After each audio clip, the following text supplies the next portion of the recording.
excuse that we'll be addressing in this series is the excuse that you can love animals and eat them. This is something we hear all the time as vegans. People proclaim almost every day that they're animal lovers. In fact, we live in a society of animal lovers. Yet how can this society of animal lovers also be the same society that pays for and perpetuates a system that slaughters 56 billion land animals and up to 2.7 trillion marine animals every single year? After all, these are animals that think and feel and inherently want to live.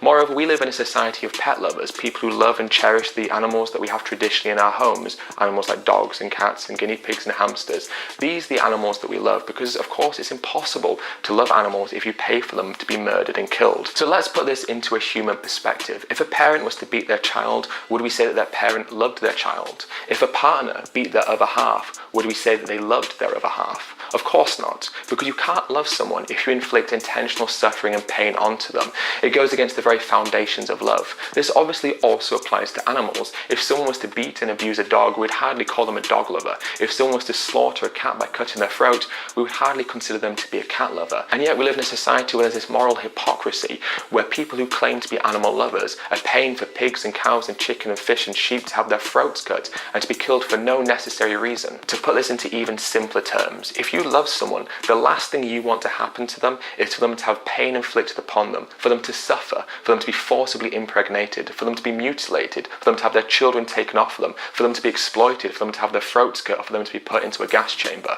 These are not the things that we do to beings that we profess to love. These are things that we do to beings that we want to see suffer and die. And that's precisely what happens to these animals. They suffer and die. So you can't love animals if their flesh is on your plate, or their secretions are in a glass in the form of milk, or scrambled on your toast. You can't love animals if you wear their skin, their feathers, or their flesh. You can't love animals if you buy cosmetics and makeup that was tested on them. You can't love animals if you're not vegan, because to love animals, to truly love animals, means to show them all respect, love, compassion, dignity, and kindness. To show them all the basic respect that we give to the animals that we do love, like the dogs and cats. If you're an animal lover, you must show compassion to every single species of animals, not just the ones that society has indoctrinated you to love. If you truly love animals, you must be vegan, because to breed them into a system of exploitation and suffering is the opposite of to love them.